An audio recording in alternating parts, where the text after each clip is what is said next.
అందరికీ మరణాత 50వ కీర్తన 15వ వచనంలో ఆపత్కాలమున నీవు నన్ను గూర్చి మొరపెట్టుము, నేను నిన్ను విడిపించెదను, నీవు నన్ను మహిమపరచెదవు.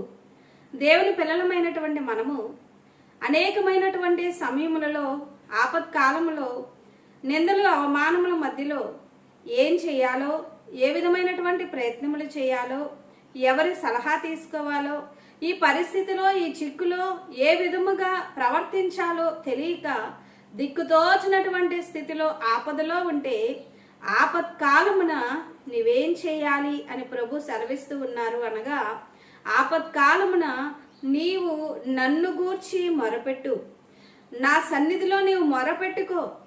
నీకు ఏ విధమైనటువంటి ఆపదైనా, ఏ విధమైనటువంటి చిక్కైనా, ఏ విధమైనటువంటి సమస్య అయినా, ఎట్టి విధమైన ఎంత కఠినమైనటువంటి సమస్య అయినా నీవు నన్ను గూర్చి మొరపెట్టుకో, నేను నిన్ను విడిపించేదను. దేవుడు వాగ్దానం ఇస్తూ ఉన్నారు, నేను నిన్ను విడిపిస్తాను, ఈ సమస్యలో నుండి విడిపిస్తాను.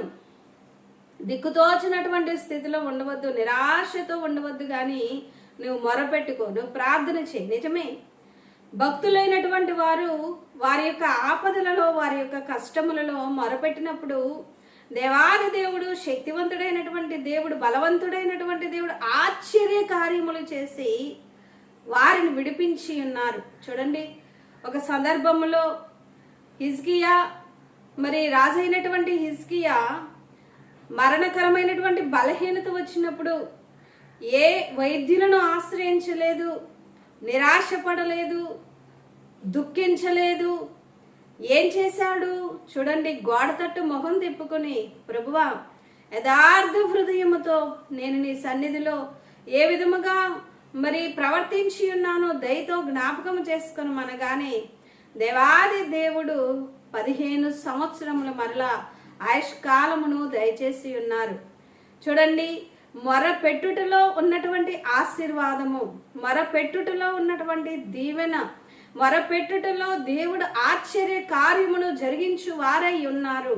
దానియేలు కూడా దేవుని యొక్క సన్నిధిలో మరి శాసనము రాయబడి ఉన్నప్పటికీ కూడా, సింహాల బోనులో వేసేస్తారని తెలిసి ఉన్నప్పటికీ కూడా, ఎంత ఆపదలో ఉన్నప్పటికీ ముమ్మారు దేవుని యొక్క సన్నిధిలో మొరపెట్టుకుని ఉన్నప్పుడు దానియేలు మొరను ఆలకించినటువంటి దేవుడు గొప్ప కార్యమును చేసి సింహాల బోనులో నుండి మరలా బయటకు తీసుకుని వచ్చి ఉన్నారు. అదేవిధంగా చూడండి, క్రొత్త నిబంధన కాలములో పేతురు చెరసాలలో ఉన్నప్పుడు సంఘమంతా అత్యాసక్తితో ప్రార్థన చేసినప్పుడు, వారు మొరపెట్టినప్పుడు వారికి ఎవ్వరి మరి సపోర్టు లేదు, ఎవరి సహాయము లేదు, ఏమి చెయ్యలేరు, ఏమి చేసే శక్తి వారి దగ్గర లేదు.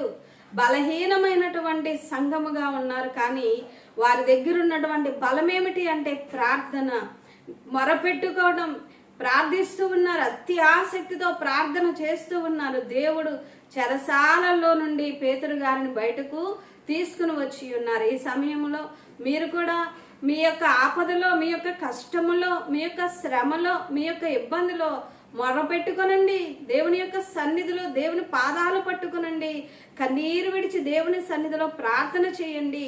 ప్రార్థన గొప్ప ఆయుధమై ఉండగా దేవుడి పరిస్థితులన్నిటిలో నుండి తప్పక విడిపించి ఆపదలో నుండి, ఒకవేళ హాస్పిటల్లో ఉన్నా మొరపెట్టండి, ఒకవేళ మరణకరమైన బలహీనతతో ఉన్నా మొరపెట్టండి. మరి ఇక అయిపోయిందిలే అంతా, ఇంకా సమస్తం అయిపోయింది, ఇక ఈ పరిస్థితిలో నుంచి చేసేది ఏమీ లేదు అని చేయి విడిచిపెట్టవద్దు.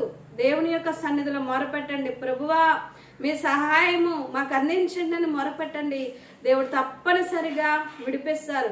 ఎన్ని లక్షల రుణమున్నా మొరపెట్టండి, ఏ విధమైన కష్టమున్నా మొరపెట్టండి, మరి ఏ విధమైన సహాయము లేకపోయినా మొరపెట్టండి దేవుని యొక్క సన్నిధిలో. ఎందుకంటే ఆయన ప్రేమామయుడు, ప్రేమ కలిగినటువంటి దేవుడు, సహాయము చేయగలిగినటువంటి శక్తివంతుడైన ఆయన, భూమి ఆకాశంలో కలగజేసినటువంటి గొప్ప సృష్టికర్త అయిన, అదేవిధంగా మన కొరకు సిలువలో ప్రాణము పెట్టి నా ప్రాణమే మీకు అర్పించాను అని సెలవిచ్చినటువంటి దేవాది దేవుని యొక్క సన్నిధిలో మొరపెట్టుకుందాం. మన మొరను ఆలకించి ఇప్పుడున్నటువంటి మీ చిక్కు, ఇప్పుడున్నటువంటి మీ సమస్యలో నుండి తప్పనిసరిగా విడిపించి ఆయన నడిపించి ఆయన బలపరుస్తారు. అటు గొప్ప ధన్యత ప్రభు మీ ಎಲ್ಲರಿಗೂ అనుగ్రహించును గాక. చిన్న ప్రార్థన చేసుకుందాం. మహోన్నతుడు అయిన తండ్రి, కృపగలిగిన దేవ, మీ ఘనమైన నామమునకు స్తోత్రములు తండ్రి. మీ బిడ్డలైనటువంటి వారు నాయన ఈ సమయంలో ఎట్టి విధమైనటువంటి ఆపదలో ఉన్నారో, ఏ విధమైన చిక్కులో ఉన్నారో, ఏ విధమైనటువంటి సమస్యలో ఉన్నారో మా తండ్రి ప్రభువా, ప్రతి సమస్యలో మొరపెట్టుకోవడానికి, కన్నీరు విడిచి ప్రార్థన చేయడానికి నాయన మీ సహాయము, మీ ఆత్మ సహాయము అనుగ్రహించండి ప్రభువా. ప్రతి కష్టములో నుండి, ప్రతి శ్రమలో నుండి, నాయన ఇరుకులో నుండి విశాలత కలిగించి మీరే విడిపించమని వేడుకుంటూ ఉన్నాము. దయగలిగిన మా ప్రభువా, మీ సన్నిధి తోడుగా ఉంచండి నాయన. కుటుంబంలో నెమ్మది దయచేయండి, సమాధానము దయచేయండి నాయన, సమృద్ధి దయచేయండి, అన్ని విషయములలో జయము దయచేయండి, కాపుదల అనుగ్రహించండి. చదువుకుంటూ ఉన్న బిడ్డలకు జ్ఞానమును దయచేయండి, రోగులైన బిడ్డలకు స్వస్థత, విడుదల, నెమ్మది దయచేయండి, ఆత్మీయ స్థితిలో వృద్ధి దయచేయండి, రాకడకు సిద్ధపాటు దయచేయండి. మా చేయి పట్టుకుని మమ్మల్ని నడిపించమని మహిమ పూర్ణునిగా మధ్య ఆకాశములో రానయ్యున్న యేసుక్రీస్తు ప్రభుడు వారి పరిశుద్ధ నామములో వేడుకుంటూ ఉన్నాము పరమ తండ్రి. ఆమేన్. అందరికీ మరణాత.